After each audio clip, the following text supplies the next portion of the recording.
Did Jesus really rise from the dead? If so, this changes everything, and we should follow him.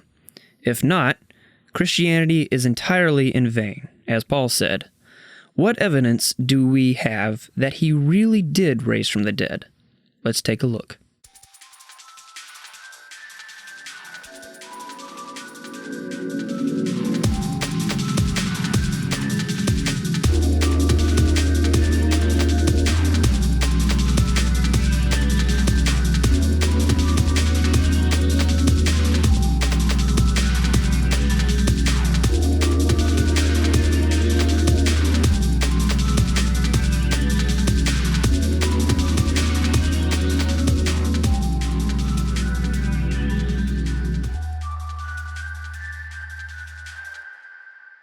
Hey, I'm Bailey. I'm Michael. I'm David. And welcome back to the Facing the Gates podcast. I can't even speak. Wow, we're already off to a great start. Well, this is part 2 of the resurrection episode. Last time we were talking about some of the claims that were made, historically speaking, about Jesus' resurrection, and then looking at the different theories to see what accounts for what, and having a general discussion about it. And today, we're going to wrap that up.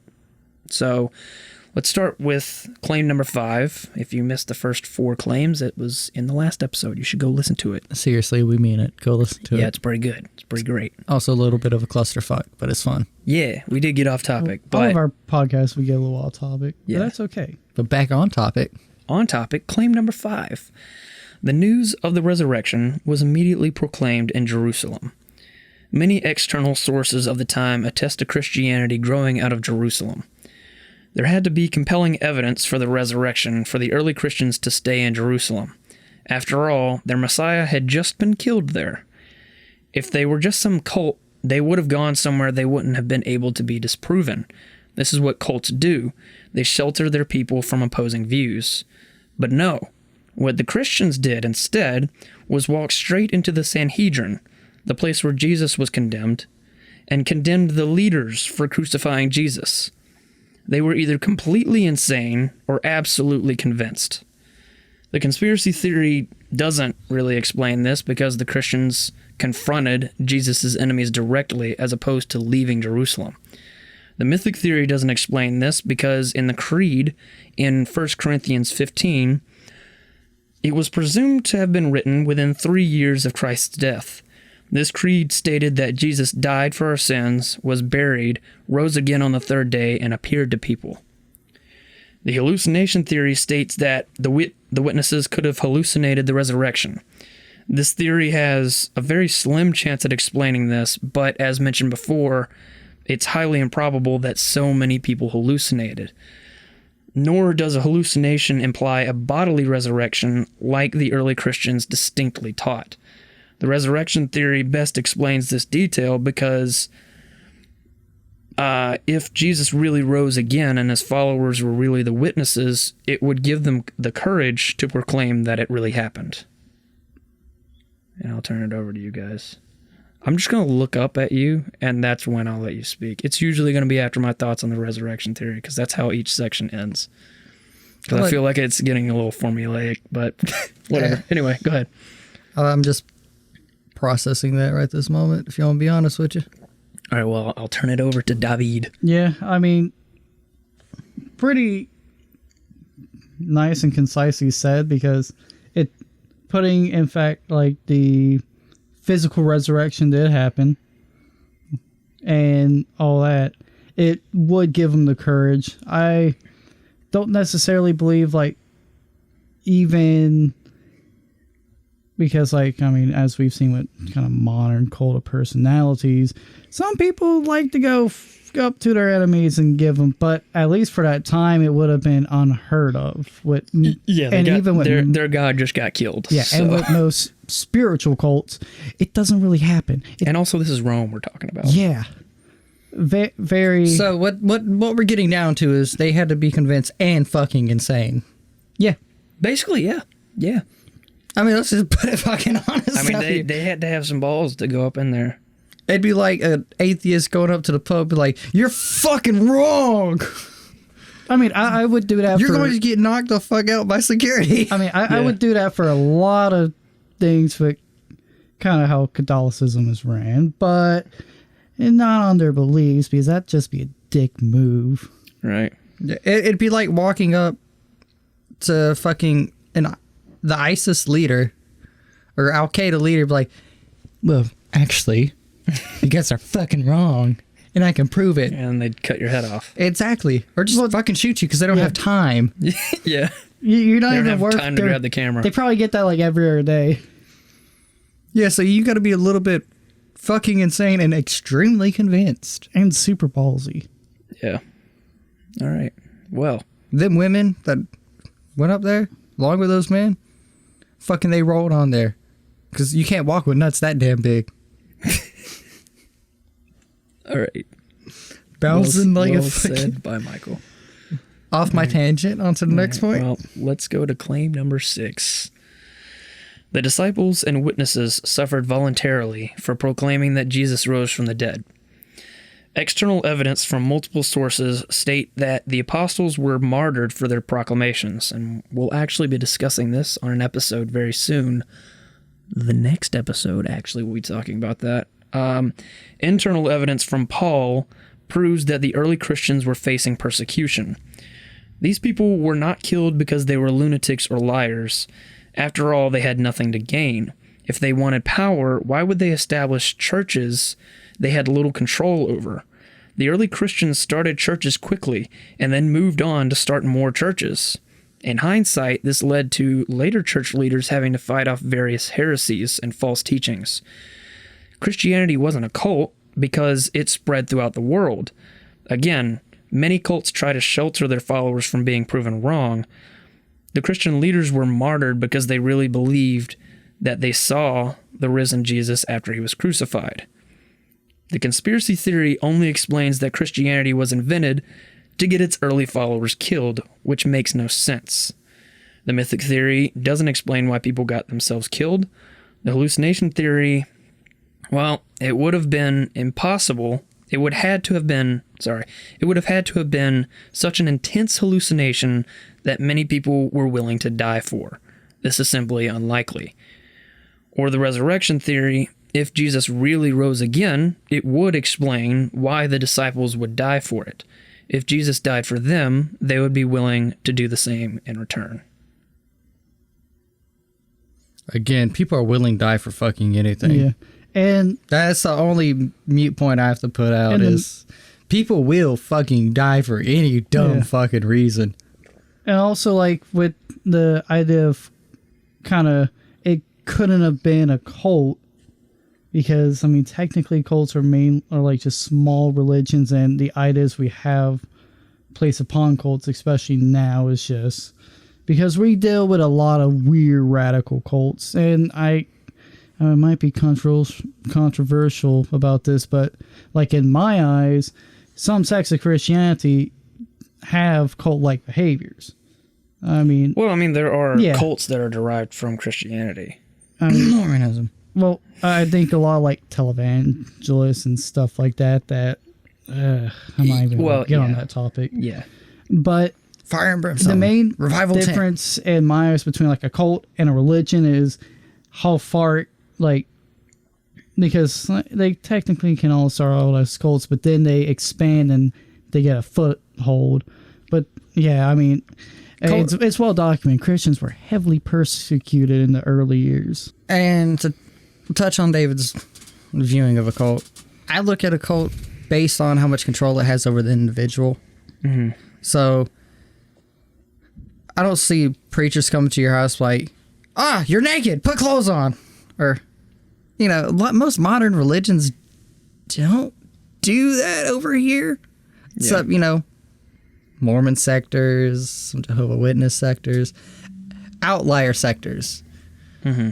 Or like the weird spiritualist hippies that live in the fucking mountains and worship crystals and shit. Mm-hmm. So when I hear cult, that's how I view it. Yeah, I mean, cult today is a little bit more of a elusive term. Yeah, because like now it plays heavily into the position of power one has, be it financially, like physically. Like you sign your rights away when you join Scientology. That's a fucking cult. Yeah. They got a great marketing scheme though. like McDonald's. McDonald's a religion. But yeah, but kind of how I see it, like back then. Christianity is a Chick-fil-A religion. Yeah. They're always happy to have you. Yeah. But basically how I see it, especially back then, was a cult was anything different that was small. And it was small to avoid persecution. Mm-hmm. Yeah. Yeah. But on to our next point. But do you think, I guess to go ahead and wrap up on that, because we've dabbled around it, do you think that Christianity was a cult? Back then, I mean, yeah. In context, it started very small. Well, anything starts small. Yeah. You have to. And to avoid persecution, but then afterwards they realized, hey, this is what I believe. There's a bunch of people like me.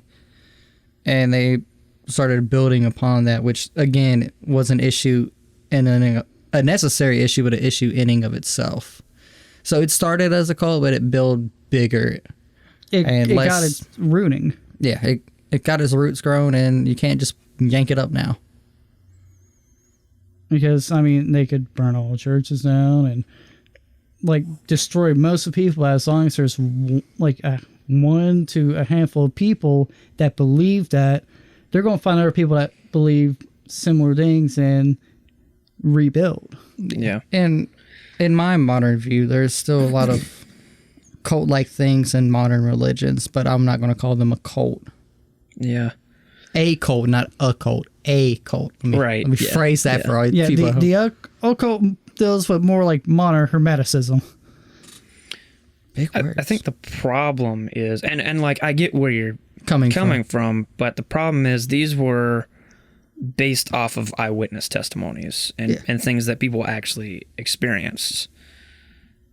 So, I mean, and it's based off of historical information as opposed to some shit somebody wrote in a manifesto because, I mean, if it were some cultish manifesto that somebody was trying to brainwash a bunch of people, you would think by now we would have found something. But that's just You would think by now we would have stopped Scientology, but it's ever growing. I thought it was like pretty much dead. No. Cool. Yeah. I mean, it's not as big though. Oh, bullshit. I mean, there's a lot more defectors from Scientology, but there's still a lot of people being controlled by it. Yeah. And I mean, and for us, it falls basically in the, like, back then, how a cult would be, basically, the cult would be something different. Mm-hmm. Something small, different, and even if it was eyewitness testimony and kind of that following from even before that crucial moment for Christianity, technically, in our sense, they would have been definitely back then considered a cult just because of their size and... Well, I said, they were kind of like a rogue sect of Judaism. Yeah.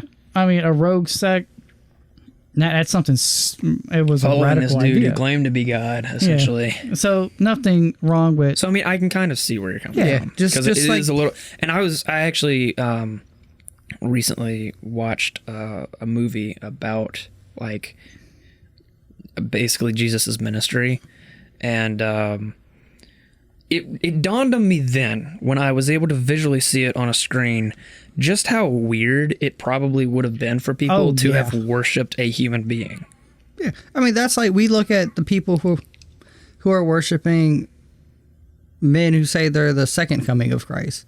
Yeah. We look at them like, dude, what in the fuck is wrong with you? Yeah. This dude is even white now, as me. Even now, thinking of Christianity, you think of it more in abstract, spiritual, supernatural terms. You don't think of it like, oh yeah, Jesus was like an actual dude. Like, he could come back anytime and still be an actual dude, and that's God. Because we think of the Holy Trinity, the Father, the Son, and the Holy Ghost. And that's an abstract concept because you can't physically... I mean, you see representations of them in art, but you don't think of it always consciously as, like, this is a real And we talk of Jesus as the Son of God. Yeah. And inside of Jesus Christ, the physical manifestation of the Son of God, we think of the Son of God. Yeah. And it's just looking back at it, in most Christians today would be fucking lying if they said, yeah, I'd be a Christian right away. Right fucking away. No, I was honestly thinking about that. Like, what if I were living during that time? Let's say I were a Jewish person. And I mean, like, everything would be different, first of all. So it's hard to superimpose what I might do. But, I mean,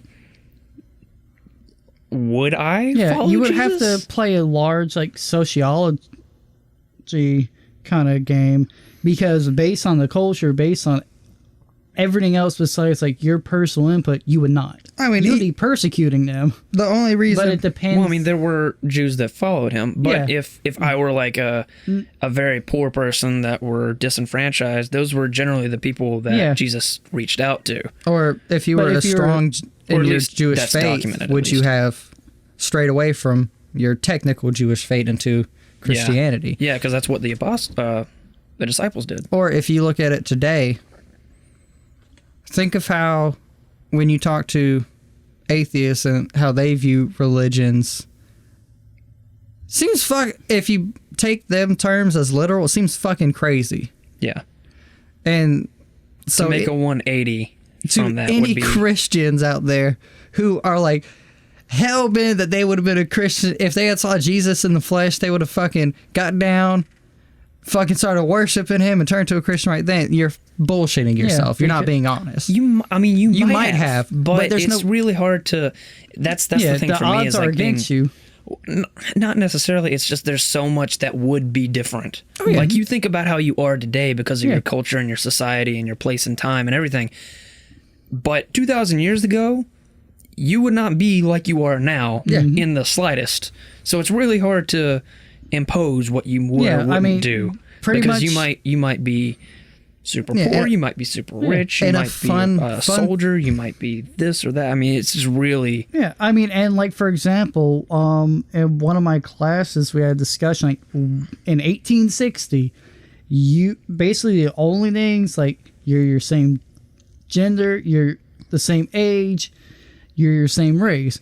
How would you be? And it's like, yeah, in 1860, I'd be a poor farmer and heavily... But even still, there's a lot of variables that, like, you could have been this or that. Yeah, but based on kind of what we know from history, we can correlate, like, oh yeah, most people, like, in 1860 were poor farmers. Yeah. And minor tradesmen. yeah, or at best. And it was like, because a lot of people see history as like, oh yeah, I'd be rich and famous. It's like, no, you'd be a poor farmer. Yeah. Yeah, and Most people were poor farmers. A fun thought experiment to run, which I actually showed you this song after we recorded last time, was Kendrick's song, How Much Does a Dollar Cost? That's literally a mix between a moral question and a thought experiment of, if you just happen across a man who said he was the Son of God, how would you react without the knowledge if he is or isn't? How would you try to pick apart that brain? What would you pick up on? What questions would you ask? Yeah. And what I would would definitely be asking a lot of questions because this guy's I gotta test him, make sure he's not some and bullshitter. even more, like, getting more kind of crazy, what happened if, like, Jesus, like, resurrect the whole kind of Jesus timeline didn't happen yet, and you were the first one to, like, meet him and him asking, what if you were the first apostle pretty much before even anything happened? Yeah. how would you even react? Because it's such a weird idea, like, to hear this, and Jesus was a very convincing man. Yeah. And even then, it's obvious that, not everyone believed, and he was extremely convincing. And I mean, he performed miracles. He raised people from the dead. He healed sick. He raised one guy from the dead. Yeah, and then he, raised himself. he was had to be a good public speaker. Yeah. He spoke in the synagogue. Yeah. He had everything it took to be a fucking God incarnate. Yeah. Yes. All right. Well, this has been do some good old sociology. Yeah. It's good for you. Do some Education's good for you. And before you judge anyone from the past or the present, do some good soul searching always. Yeah. Because it's easy to judge the people who persecuted Jesus. It's easy to judge people who Hindsight's 2020. to believe. But you got to even just imagine yourself there and realize that you might, more than likely, if you look at the amount of people who believed versus the amount of people who didn't, you would have thought them people were fucking crazy. Yeah, I mean, if you had the same situation now that historically happened, 99% of people would do the exact same thing. Yeah. But back on topic. All right. Yeah. We've been on a little tangent, but it was A interesting. good thought experiment for all you people who do at home. Claim number 7. This was that the tomb was empty. 75% of scholars agree on this fact. Now, some scholars believe that the body was discarded instead of buried, but multiple sources claim that it was a tradition to bury bodies, and 2 of those sources, Mark and Paul, claim that Jesus was buried. Archaeological evidence also supports the idea of burial after crucifixion. Now, this is the part where it gets a little spicy. Jesus was claimed to have been buried in the tomb of a Sanhedrin member, which were the people that crucified him, which would have been an insult. The tomb's location was known by the public, and if it weren't empty, people could just go find out for themselves. Matthew dispels the rumor that the body was stolen, which is what the Jews at the time were telling people had happened. But if the body were stolen, why wasn't it found? Both the Jews and the Christians agreed that the body was missing. Another important detail to note is that the penalty in Rome for stealing a dead body at this time was death. So if the early Christians were to steal the body of Christ, they would quite literally be risking their lives. Jesus was also crucified during Passover, a time where the city was flooded with pilgrims. If the disciples had stolen the body, there would have been plenty of opportunity for people to witness it. The conspiracy theory would have to have claimed that the disciples risked their own lives to steal a body, faked that Jesus rose again despite them not expecting it to happen, get the body out of the Sanhedrin area of town, and hide it in an overcrowded city. This theory, to say the very least, is highly implausible. The hallucination theory essentially is impossible because everyone in Jerusalem would have had to have hallucinated an empty tomb. The mythic theory, again, flies in the face of all the evidence presented. Something definitely happened to someone around this time. Claiming it was made up doesn't explain the evidence. The resurrection theory ultimately best explains this piece of evidence because if the tomb was actually empty, it's highly implausible that any alternative event took place given the context we just discussed. Jesus was actually raised from the dead. And I'll turn it over to you. That was the final claim, so I'll get your final thoughts, and then we'll go into the concluding section. When you say hallucinated a dead body, give me... My brain's working hard over here. Give me the context of that. The claim is that the tomb was empty. So for that claim to be true, everyone in Jerusalem would have had to have hallucinated an empty tomb. Because you could just go to the tomb and see that it was empty. That's quite impossible. My only thing is, robberies happen all the time in plain sight and no one's ever found it. We have great technology now. If someone really wanted to fucking steal a body, they'll steal a body. Okay. It's been proven in history. But you're going to fake a resurrection that you didn't expect to happen in the first place? No. That's the problem with it. There's multiple problems with it. But see, sure, maybe it was. And when we get into the concluding thoughts, you'll notice, like, sure, there's certain things that fit, but which one accounts for all the evidence? Yeah, I just figured. And each one has pieces and problems. Like, you can twist it and be like, yeah, maybe the conspiracy theory would work, but you have multiple claims and you have a lot of evidence to explain. Which theory explains the evidence the most? A mass dose of LSD to all the people. I mean, ergot in the rye. I don't think that would explain it. Yeah. Would have been pretty funny, though.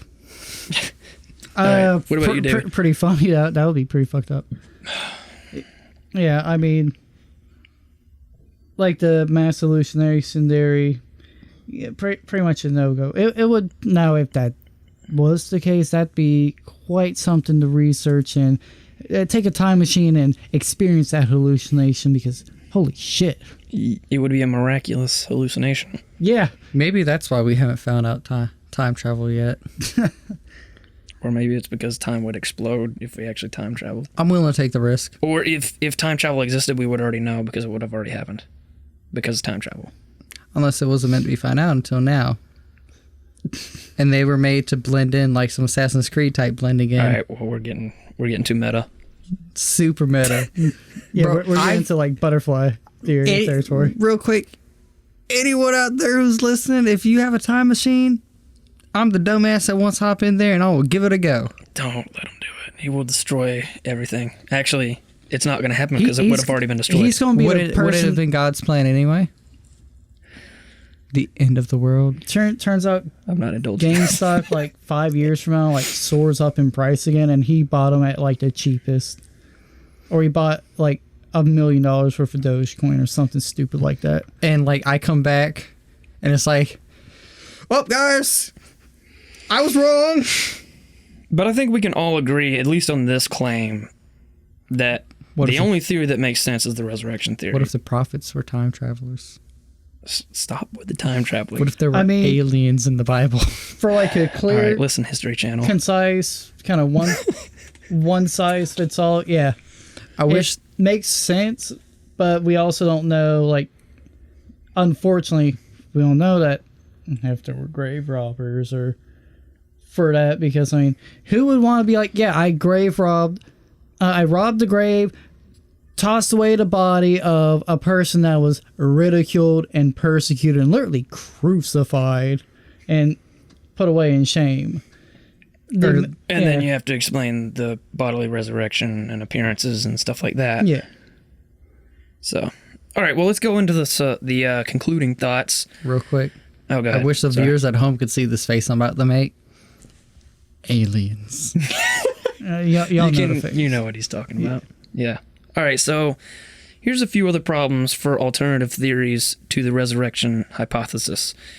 If Jesus being Messiah were made up, why would he have been crucified? No one would want to follow a Messiah who died. If Jesus being Messiah were made up, why would he pray to the Father that he could get out of being crucified? In the Garden of Gethsemane, just before his crucifixion, he prayed, "My Father, if it be possible, let this cup pass from me. Nevertheless, not as I will, but as you will." Why would this embarrassing detail be left in each of the 4 Gospels if it weren't true? Similarly, why would Jesus cry out to God on the cross, my God, why have you forsaken me?" This is the Messiah we're talking about here. That's embarrassing. Why would you leave that in unless it really happened? There are too many embarrassing details that, at the time, would discount the credibility of the story here, but instead of hiding them, they were deliberately left in. With alternative theories, we must remember, possibility doesn't equal probability, and we must follow the evidence where it leads. Do you have any thoughts on that before I go into each of the theories? Concluding thoughts? I'll let you go first, David. Yeah. I mean,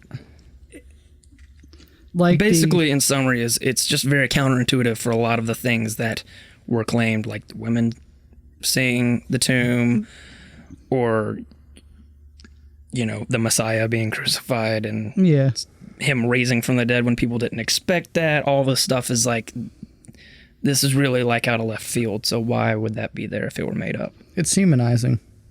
Yeah, I mean, It brings it easier to digest for us because we are For us, of earthly nowadays.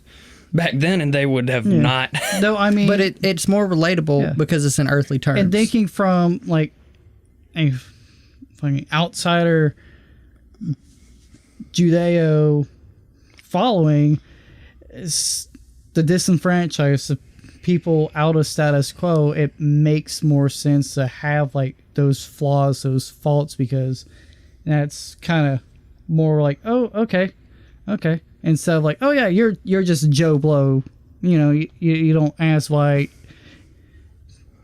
you were being forsaken. Yeah, because if if any of us went to a church and They're like, oh yeah, you're gonna sacrifice that, and they fucking tie us up. Like, God, why? Come on, man. It's a humanizing thing to have these little embarrassments and details. It ties it more to the human form than the supernatural or spiritual.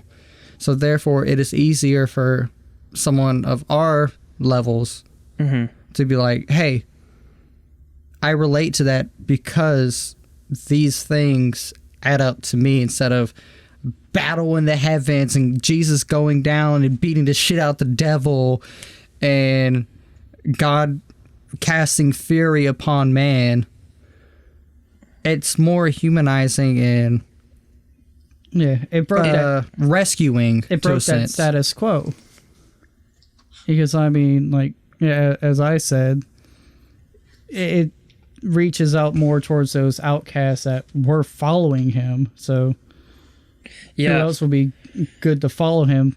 Well, continue that following and be like into it than the same people that already had to believe. Yeah, because you're not going to change beliefs of people who are set in their ways. So if you want to start anything, you got to reach out.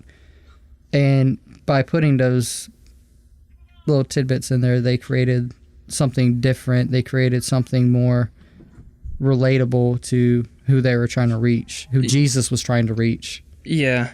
Well, I mean, it reached, I mean, I'm not trying to say like it only reached the poor, but like it reached people of all, and it changed history completely, which we'll talk more about in the next episode. But to us, it's like, oh yeah, that's relatable, that's different, that's nice, you know? It sounds nice to us because our society is built upon a lot of history that Christianity laid the groundwork for. Yeah. But back then, what I'm getting at is with the cultural context, it's really counterintuitive and hurts their case, or would have hurt their case.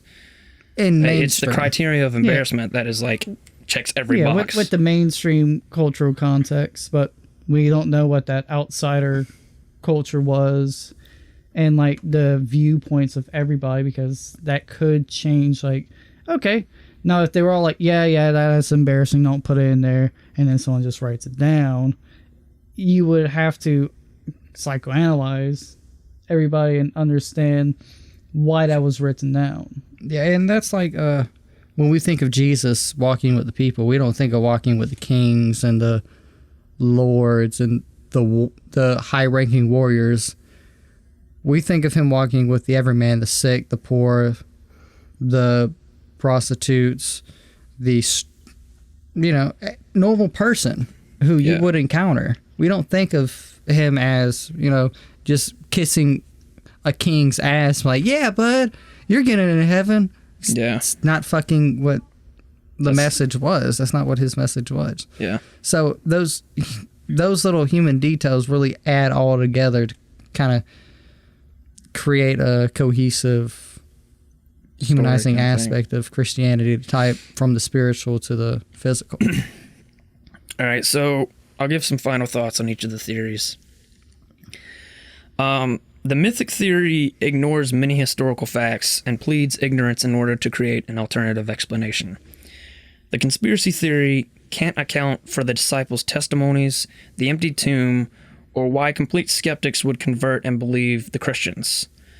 The hallucination theory requires miraculous and unheard of types of hallucinations that have never happened since, including multi-group, multi-sensory hallucinations of the exact same thing, which caused other people, some of which who did not hallucinate, to suddenly believe their story. The resurrection theory is the best explanation of the evidence given because this theory is also the primary one posited by its witnesses. Other theories are attempts to explain away the claims of Christianity that came later by people who weren't witnesses. Could you imagine a court case being determined by ignoring the people who were the actual witnesses and relying solely on people who were opposed to the witnesses? How would that be a fair trial? If the resurrection actually happened, it would also explain why the early Christians were so motivated to spread the news and how Christianity exploded in the 2nd century. So I guess in concluding thoughts, and my question for you guys after this is, given this information, what do you think happened? How much of this, both historical context and just everything that we've discussed between this episode and the previous one, how much of it were you aware of prior to today? And I'll turn that over to you to give your thoughts for those two things. I was aware of I'm not going to say, it's weird. I want to say aware of a decent chunk of it, but there is new things, obviously, because it's what this is about. Expanding more than just what we were taught in church and all that. Mm-hmm. And I got a lot of research to do. Just like with any religion, I got a lot of research to do. Yeah, and I can send you the video that I referenced to make this note, this outline. Because it's a lot more concise than I put it. I basically took his points and then spread it out over like 2 hours, essentially. Yeah. So it's more concise when he presents it, and it's like, okay, I can't deny that. Yeah, when I saw that video. Obviously, in my exploration, there are certain religions that are off table because I just can't buy into it. Like a lot of the monotheistic religions, and I just personally can't buy into Islam or certain sectors of Judaism and certain sectors of Christianity. Mainly the offsprings of Christianity, like Mormonism. What are Jehovah's Witnesses considered? They're still non-mainstream. Non-mainstream. They're not. So they're like an offshoot that isn't necessarily recognized. This is going to be controversial, but when the Protestant Reformation happened, you kind of have different thoughts and different churches stemming off from the Protestants, and then the Counter-Reformation and everything. So there's no unifying body under Protestantism to say these guys are heretics. They are teaching false things, but they came out of Protestants. Mormons and Jehovah's Witnesses came out of Protestant beliefs. They're an offshoot of Protestantism, technically.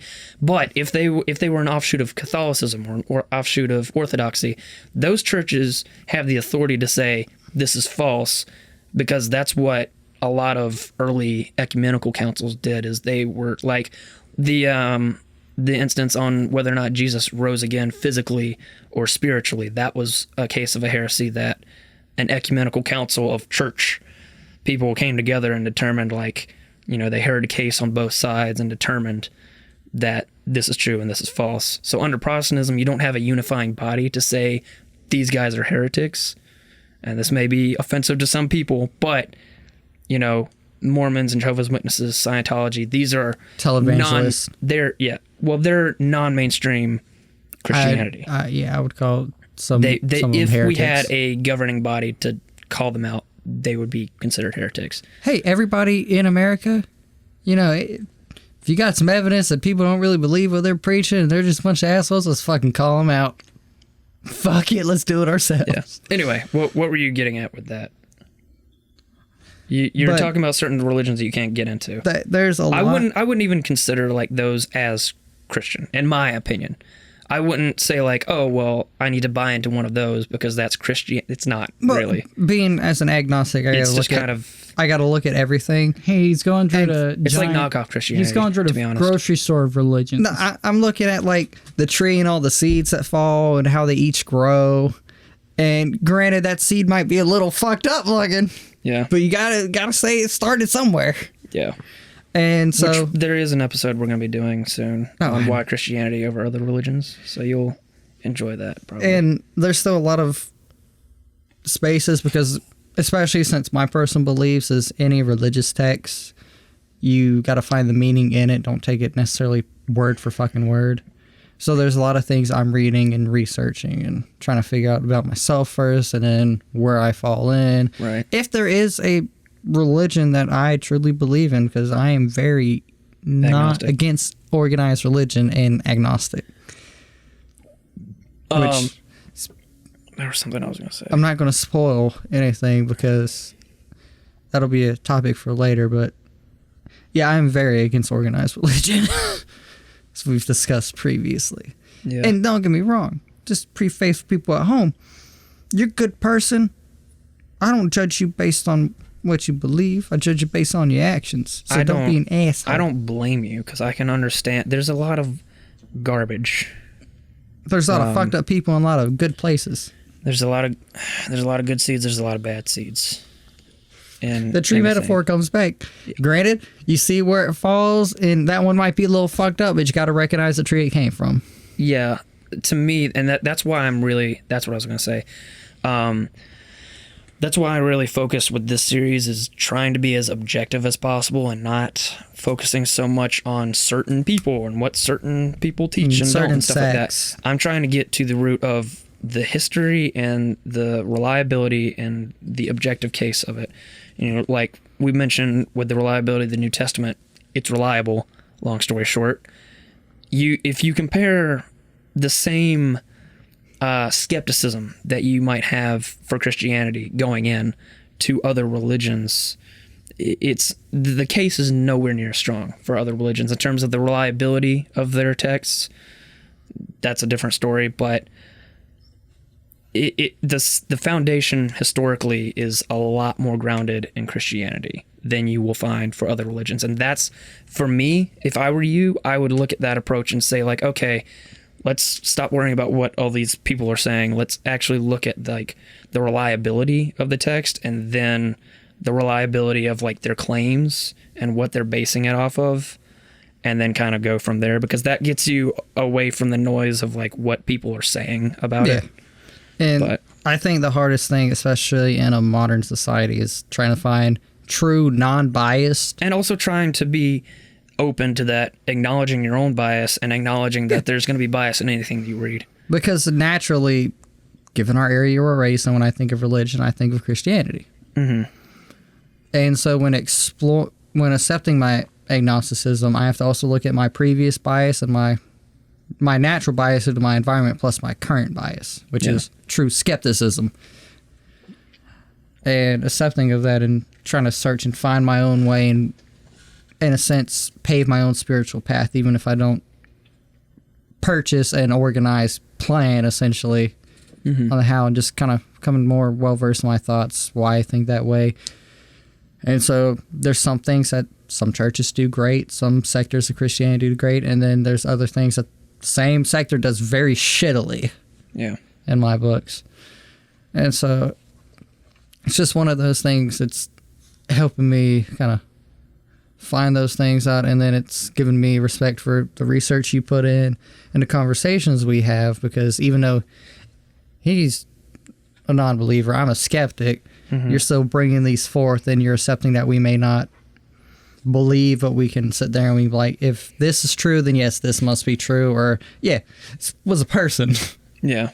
And with that, I got to say thank you, and I greatly respect that. Yeah, and no that's problem. what this podcast is based around, everybody. Yeah. Loving your friends and respecting our differing opinions. So even after the great foreskin debate, 2021. Oh, jeez. Too bad that wasn't on recording. God. Oh, that would have been a shit show. Yeah. So I'll bring it back because you did kind of go off on a tangent, which is fine. But based right now, after, like, I mean, you know, you said, like, you don't really know before we went into the evidence, like, you don't know if he rose from the dead. Now, given some of the information, do you think it's at least more likely that he rose from the dead, or has your opinion changed at all on that, I guess? And then I'll ask David the same question. Not really, but it's gave me a lot more things to dive into to kind of figure it out, if nothing else, because it has been very informative, and so then that can lead me to plant my little seeds and watch them grow. I love that metaphor. Works for everything. Yeah. He's going to use it for like 5 episodes. Yeah. No, I'll forget it next week, I guarantee. Yeah. What about you, David? I pretty much the same. I'm still in my kind of views, but it does at least give me like your perspective and like in general at least more educated, religious, kind of objective viewpoints towards it. Mm-hmm. Because, like, as we say, like, for me, religion's very much would be a very personal thing, and it's still not there. And also, for me, like, the idea of resurrection is such an abstract thing. It would be a big shocker. Yeah. Which is why we need to invent time travel, so we can settle it once and for all. I mean, time travel would settle a lot of stuff, but it would also... It would literally break time. Yeah. But who needs time if you have like, oh yeah, let's all go back in time and let's watch the resurrection. But if all together, if God is true God and you are a true believer, then the breaking of time will not matter, because in the end, heaven's where you go. This is a rabbit trail, but I'm gonna respond to this. We've been on this time travel thing. Yeah, Michael. I'm gonna just go ahead and say it. In my opinion, it is impossible for time travel to happen, because if it does exist, it would have already happened at some point in time. It would also have to move, and it would matter. literally cause time to explode. Yeah, it would also have to implode on itself. Yeah, move matter from like rapidly changing all matter to the previous state. But then wouldn't matter have already been there? It would create a time loop, and it would just implode on itself. Yeah, sounds philosophically speaking. You know how they say don't run into yourself if you time travel, it will create a time loop. We would be living in a time loop if time travel happened. How do we know we're not? Yeah, because it's not happening over again. We're aging. A fun little idea is with time travel. Like there's no time travel proof barrier, so everything's just, including you, is going to be warped back.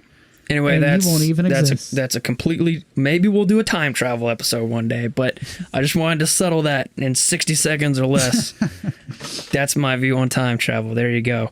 So, wrapping up, the only presupposition required to believe in the resurrection theory is that God exists and that miracles are possible, which isn't too much of a stretch given the previous episodes arguing for God's existence, and especially isn't hard to believe that most people during this time believed in God in some form. Other theories require less plausible presuppositions, such as the hallucination theories, multi-group, multi-sensory hallucination, which all happen to line up, or the conspiracy theories, scared followers risking their lives to steal Jesus' body, fake a resurrection they didn't expect, and getting away with it while there were so many likely witnesses. So, my, ultimatum here is either the resurrection happened or it didn't. I think we can agree on that. Would you agree that either it happened or it didn't happen? Yeah, there's no in between. Yeah, there's no middle road here. Either it happened or it didn't. Either he came back or he's just fucking dead. If it happened, that makes Christianity true. Like, period. Full stop. Yeah, that's one of the keystones of Christianity. That is the keystone that made Christianity. If it did not happen, you have to come up with a theory that explains all of that evidence and the rise of Christianity. And for any other theory, like I said, you really have to go twist and turn and twist things in certain ways to make it work. And you have to combine certain theories, and it just doesn't work as well as the resurrection. If he rose again, it can easily, plausibly explain all of those pieces of evidence. So, yeah, though the kind of counteract that, for example, when we were talking about creation of the world, from an atheist standpoint, yeah, there's no beginning and end with that. It's just trying to piece all the pieces together based on what we can figure out. So, not to discredit kind of that approach, but it's it basically is oh yeah, well, what happens? There's a new theory or new discovery based upon that. Well, if something new comes up, if new information comes in, we would have to evaluate it based on that new information. Yeah, and then, but given the information we have currently, the resurrection theory is the best explanation, in my opinion. Yeah, it's the only one that goes straight through. Yeah, because what a lot of people fuck up with trying to ask these questions is they'll put it all on belief. And we all know you can get anyone to believe anything if you're good enough at it. Yeah. Yeah. So you got to look at more facts. And if this happened, then this had to happen kind of deals. Yeah. Yeah, and even with the resurrection there's still that belief in everybody being... That's the only presupposition required to believe it. And that's why it reaches so much challenge by historians and atheists, is because they don't believe in God or the supernatural or anything. So they automatically discredit that. Yeah. But the thing is, you have a much harder time when you just immediately discredit that, Oh yeah. explaining stuff. Oh, definitely. Yeah, always do your research. Because like for me, if I happen to believe, yeah, it makes the most sense. It's clear, concise.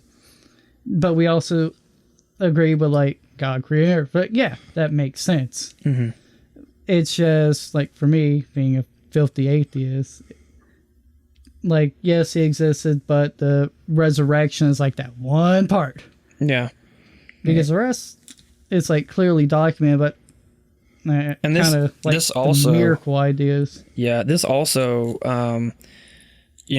building on top of the philosophical arguments for God's existence, this is a very powerful argument for God's existence as well, and it's based on historical information. So, if we could say, all right, well, you don't like philosophical arguments for God's existence, here's a historical account of the resurrection. Yeah. And it's like, how many arguments for God's existence do we have to throw at the wall to get David to believe in God? But a lot more. A lot more. And I think a lot of the issue is, again, as you said, if someone doesn't believe, they'll just discredit instead of proving it wrong.